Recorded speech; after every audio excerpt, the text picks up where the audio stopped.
Hello students, कैसे हैं आप लोग। तो बच्चों, लास्ट लेक्चर्स के अंदर हमने मेल रिप्रोडक्टिव सिस्टम को कंप्लीट कर लिया था। मेल रिप्रोडक्टिव सिस्टम हमारा कंप्लीट हो चुका था, लेकिन कुछ जो इम्पोर्टेंट टर्म्स हैं हमारी, अगर हम बात करें कॉम्पिटिटिव लेवल की, नीट लेवल की, वो टर्म्स हमारी छोटी छोटी टर्म्स रह गई थी। वहाँ वो टर्म्स आज हम इस लेक्चर के अंदर, इस वीडियो के अंदर कंसीडर करेंगे। तो आप लोगों को ये टर्म्स बहुत अच्छे से समझनी है, इनकी डिटेल समझनी है और इनका जो इम्पोर्टेंस है नीट पॉइंट ऑफ व्यू से बहुत ज़्यादा है। ठीक है, कुछ एक हमारे छोटे छोटे पॉइंट्स भी रह गए, जैसे कि सीमेन। तो सबसे पहले इन्हीं टर्म्स के अंदर हम कंसीडर करेंगे सीमेन को। ठीक है ना। तो सबसे पहली जो टर्म है हमारी, दैट इज़ द सीमेन। तो बच्चों, आपको पता होना चाहिए कि सीमेन होता क्या है। ठीक है, हमने पढ़ा था कि सेक्सुअल एक्टिविटी के दौरान मेल गैमीट को ट्रांसफ़र करने के लिए एक फ्लूइड सिक्रीट होता है मेल पेनिस के द्वारा, जो फीमेल जेनिटल ट्रैक्ट के अंदर रिलीज़ होता है। ठीक है ना। उस फ्लूइड को बच्चों कहते हैं सीमेन। क्या कहते हैं? सीमेन। उसे स्पर्म नहीं कहते, उसे क्या बोलते हैं? सीमेन बोलते हैं। और जो सीमेन है बच्चों, वो मिक्सचर है किसका? Male reproductive gland plus sperms. ठीक है ना। मेल रिप्रोडक्टिव ग्लैंड ने अपना सिक्रीशन सिक्रीट किया और उनके अंदर मिक्स हो गए स्पर्म और स्पर्मेटोजोआ। तो जो मिक्सचर बना, दैट इज द सीमेन। ठीक है। अब हमने एक वर्ड पढ़ा था, इंसेमिनेशन। सेक्सुअल एक्टिविटी के दौरान इंसेमिनेशन से जब इजैकुलेट होता है तो उस टाइम पर near about 3 to 5 ml semen release होता है। ठीक है ना। तो मैं यहाँ पर मेंशन करूँगा सीमेन के साथ इजैकुलेट, यानी कि इजैकुलेट, सीमेन क्या है? इजैकुलेट, जो हमारा सिक्रीशन फ्लूइड निकल करके आया, दैट इज द सीमेन। ठीक है ना। मैं यहाँ ब्रैकेट में लिख रहा हूँ इजैकुलेट। क्लियर हो गया? That is the ejaculate. अब जो इजैकुलेट है बच्चों, वो एक बार की इजैकुलेशन में कितना सीमेन रिलीज होता है? एक बार की इजैकुलेशन के अंदर नियर अबाउट 3 to 4 ml जो हमारा सीमेन है इजैकुलेट होता है। ठीक है ना। 3 to 4 ml सीमेन। क्लियर हो गया? ठीक है। अब बच्चों ये देखना होगा कि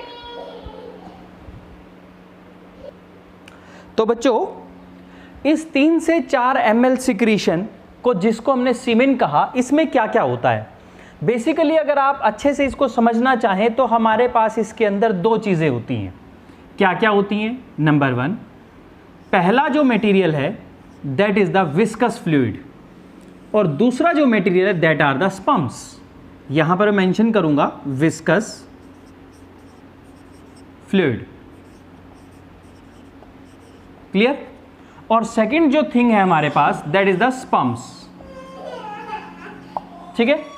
second is the sperm and first is the viscous fluid. ठीक है।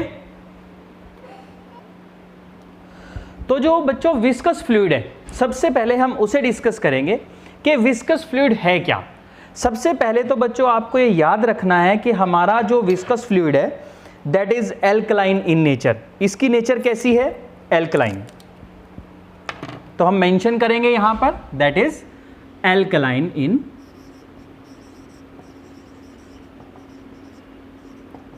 नेचर। ठीक है बच्चों, ये एल्कलाइन नेचर का होता है। ठीक है। तो अब हम बात करेंगे कि ये सिक्रीशन आया कहां से और किस किस ने इसको बनाया। ये बच्चों हमने पहले भी पढ़ा था। हमारे पास 3 ग्लैंड है मेल रिप्रोडक्टिव सिस्टम के अंदर। वो 3 ग्लैंड कौन कौन सी हैं? हम यहां पर शॉर्ट फॉर्म यूज करेंगे। नंबर 1 सेमाइनल वेसिकल, हम बहुत बार इसके बारे में पढ़ चुके हैं। Number 2 prostate gland and number 3 Cowper's gland. Clear है बच्चों? तो आपने जब इनके बारे में पढ़ा था तब हमने पढ़ा भी था कि कितना कितना सिक्रीशन देती हैं। सबसे ज़्यादा सिक्रीशन अगर हम बात करें तो किसका है? सेमाइनल वेसिकल का। Near about 70% amount of total secretion is provided by seminal vesicle. ठीक है, उसके बाद अगर हम बात करें प्रोस्टेट ग्लैंड, तो प्रोस्टेट ग्लैंड जो है बच्चों वो केवल 20% अपना सिक्रीशन यानी कि टोटल सिक्रीशन का 20% ही सिक्रीट करती है। और जो हमारी कूपर्स ग्लैंड है, कूपर ग्लैंड जो है टोटल सिक्रीशन का केवल 10% अपना सिक्रीशन सिक्रीट करती है। इसीलिए हमने अब मेजर कंटेंट किसका हुआ? मेजर कंटेंट हुआ बच्चों 70 और 20। क्यों सर? 10% क्या रोल प्ले नहीं करेगा? क्योंकि बच्चों जो 10% है ना वो कौन है? वो जो कूपर्स ग्लैंड का सिक्रीशन है वो किसके काम आता है? वो लुब्रिकेशन के काम आता है। क्या करता है? Lubrication. Clear? That is the lubrication के काम आता है। तो अब इन्वॉल्वमेंट किसकी हुई? इन्वॉल्वमेंट हुई दोनों की। ज्यादा किसका है? सेमाइनल ग्लैंड का। तो इसीलिए ये है बच्चों हमारी प्राइमरी और ये है हमारी सेकेंडरी ग्लैंड। क्या है? प्राइमरी। मैं यहीं पर मेंशन करता हूं, सिंबल है प्राइमरी का, that is the symbol of secondary. Clear? ठीक है बच्चों, चलिए अब अगर हम बात करें इन दोनों के मिक्सचर की, तो इन दोनों का जो मिक्सचर है बच्चों वो हमारे सीमेन को क्या करता है? एल्कलाइनिटी प्रोवाइड करता है, एल्कलाइन नेचर प्रोवाइड करता है। ठीक है ना, यानी कि these two secretion are alkaline in nature. Clear? ठीक है, एल्कलाइन हो गया। अब यहां से जो प्रोस्टेट ग्लैंड का सिक्रीशन है बच्चों, यहां से ध्यान रखना है आपने, मैं मेजर पॉइंट बता रहा हूं जो एक एक पॉइंट अक्सर पेपर में आता है। ठीक है, तो यहां से जो हमारा प्रोस्टेट ग्लैंड का सिक्रीशन है वो क्या करता है? वो सीमेन को पहला पॉइंट क्या करता है? Milky appearance. क्या करता है? मिल्की अपीयरेंस प्रोवाइड करता है।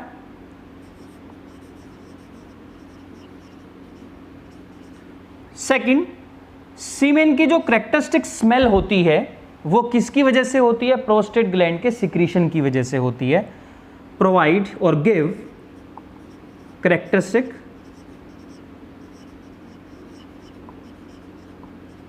स्मेल प्रोवाइड करता है कौन? हमारा प्रोस्टेट ग्लैंड का सिक्रीशन। क्लियर हो गया बच्चों? उसके बाद चलिए अब हम बात करेंगे किसकी? सेमाइनल वेसिकल की। सेमाइनल वेसिकल क्या करता है? हमने पढ़ा था कि स्पर्म को अगर कोई एनर्जी प्रोवाइड करता है that is the secretion of seminal vesicle, और उसके अंदर क्या था? फ्रक्टोज। क्लियर है बच्चों? जो फ्रक्टोज है वो एनर्जी का कंटेंट है, एनर्जी प्रोवाइड करता है। तो हमारा जो सेमाइनल वेसिकल है बच्चों वो क्या करता है? Number 1 sperm activation. क्या करता है? Sperm activation. And number 2 that provide energy और टू एनर्जी तो प्रोवाइड करेगा ही। चलिए हम मेंशन करते हैं यहां पे।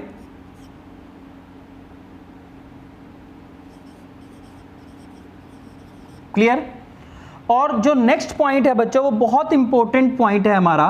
बेसिकली वो तो एल्कलाइन नेचर पे एल्कलाइन नेचर का फंक्शन आ जाएगा to neutralise the acidity of urine in the genital tract. Genital tract के अंदर जो यूरिन की वजह से एसिडिटी है उसको क्या करता है? न्यूट्रलाइज करता है, मेल और फीमेल दोनों के अंदर। ठीक है ना? टू न्यूट्रलाइज, चलिए हम मेंशन करते हैं यहां भी, टू न्यूट्रलाइज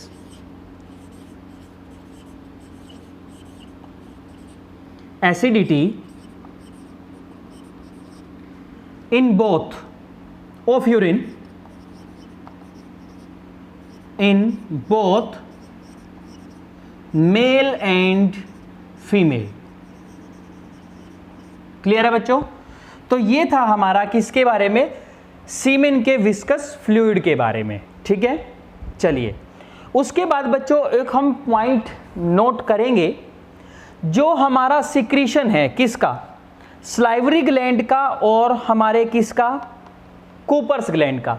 जब ये दोनों आपस में मिक्स हो जाते हैं तो क्या प्रॉपर्टी प्रोवाइड करते हैं, ये हमारे सीमेन को स्टिकी अपीयरेंस प्रोवाइड करते हैं, यानी कि स्टिकनेस की प्रॉपर्टी जो है मैं यहाँ पे मेंशन करेंगे। चलिए हम डबल पॉइंट लगा करके मैं यहाँ पर बेसिकली मेंशन कर रहा हूँ SV प्लस कूपर ग्लैंड, जब इनका सिक्रीशन मिक्स होता है तो क्या होता है, प्रोवाइड और give sticky property.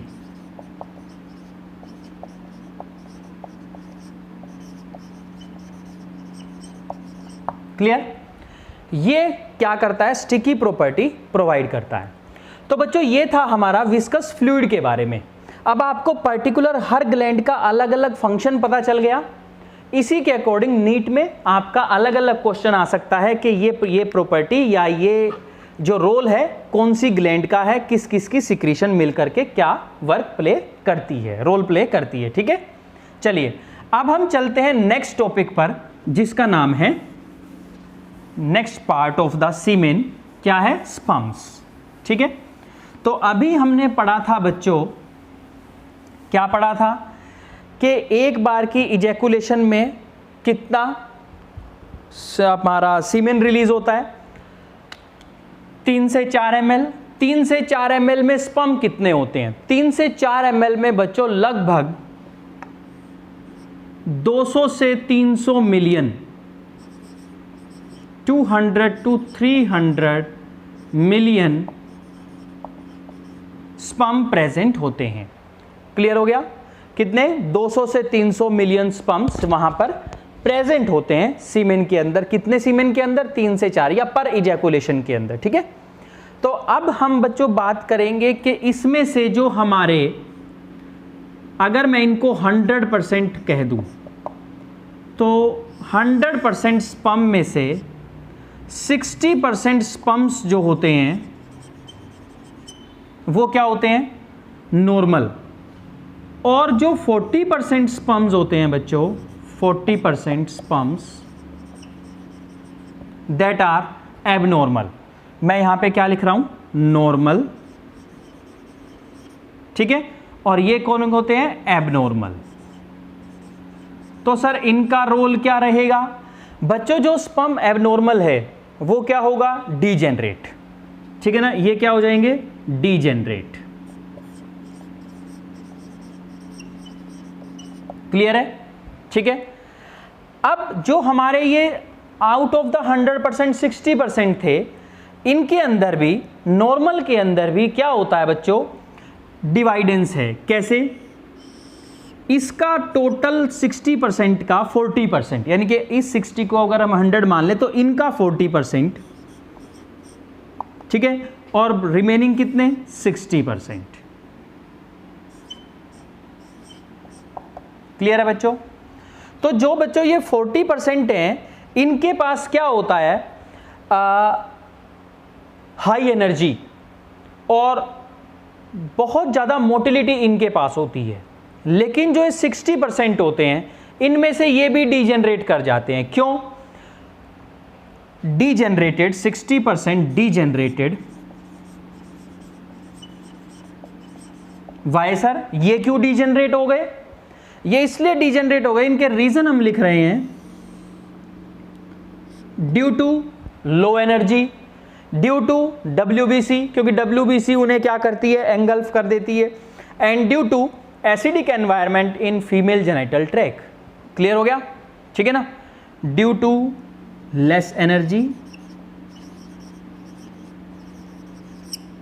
Due to WBC, and number 3 due to, हमारा तीसरा रीजन क्या है, acidic secretion of female genital tract. ठीक है ना, acidic environment of female genital tract, क्योंकि फीमेल जेनाइटल के अंदर एसिडिक एनवायरमेंट होता है, तो उसकी वजह से भी ये क्या हो जाते हैं, डीजेनरेट हो जाते हैं। ठीक है बच्चों, अब जो ये 40% हैं, इनके पास क्या होता है, हाई एनर्जी होती है, या हम कह सकते हैं कि इनके पास मोटिलिटी जो है बहुत ज़्यादा होती है, ठीक है ना, हाई एनर्जी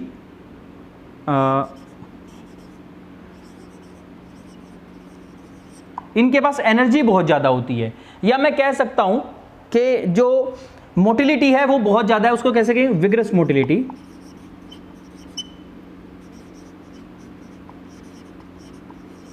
क्लियर है बच्चों।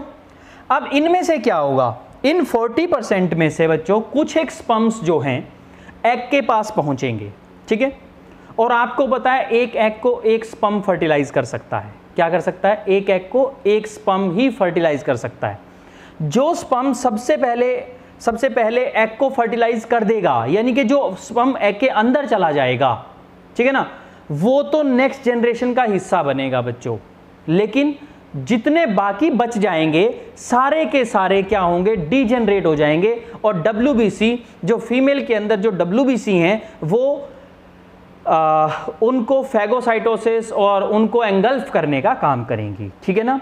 यानी कि इन 40 में से ओनली 1 जो, क्योंकि बच्चों हम ना यहाँ पर किसी एक स्पर्म को किसी को हाइपर एक्टिव या कुछ नहीं कह सकते। Fertilisation is a by chance process. क्या होता है, एक एग को बहुत सारे स्पर्म जो है 50 से 100 स्पर्म फर्टिलाइज करने की कोशिश कर रहे होते हैं। बाय चांस सबसे पहले जो इनको पेनेट्रेट कर देगा, एग को पेनेट्रेट करके अंदर चला जाएगा, वही फर्टिलाइज कर पाएगा, और बाकी सारे जो हैं डीजेनरेट हो जाएंगे। तो मैं यहां पे क्या लिखूंगा, only one sperm fertilise the egg. एक ने एग को फर्टिलाइज कर दिया और क्या बनवा दिया, जाइगोट। और जाइगोट क्या था बच्चों, आपको पता था कि जो जाइगोट है वो नेक्स्ट जनरेशन की फर्स्ट सेल है, तो ये तो न्यू बेबी बनाने का काम करेगी। तो सर जो रिमेनिंग इसके जो हमारे स्पर्म्स हैं वो सारे के सारे डीजेनरेट हो जाएंगे, ठीक है ना। रिमेनिंग स्पर्म्स आर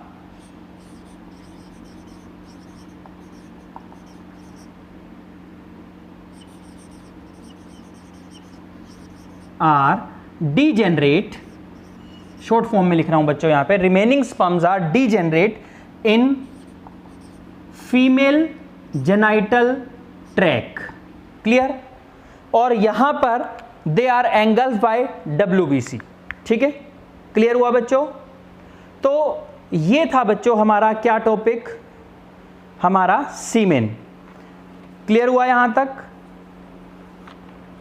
इसी तरह बच्चों हमारे कुछ छोटे छोटे टॉपिक्स हमारे बच गए हैं जिनको हम कवर करेंगे, ठीक है।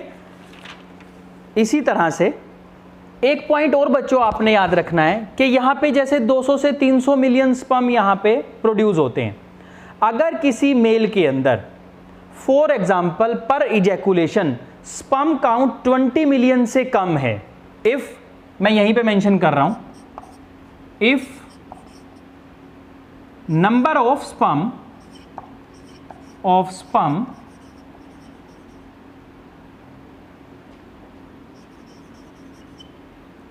is less than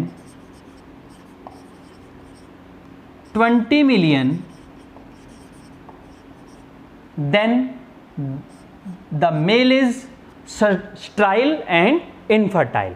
वो मेल जो है इनफर्टाइल है, स्ट्राइल है, माना जाता है इनफर्टाइल और स्ट्राइल। क्लियर। तो यानी कि स्पर्म काउंट 20 मिलियन से ऊपर ही होना चाहिए। क्लियर हो गया बच्चों। तो ये था बच्चों हमारा इस वीडियो का topic, that is semen. Next video में हम नेक्स्ट इंपॉर्टेंट पॉइंट को लेकर के आएंगे। ओके।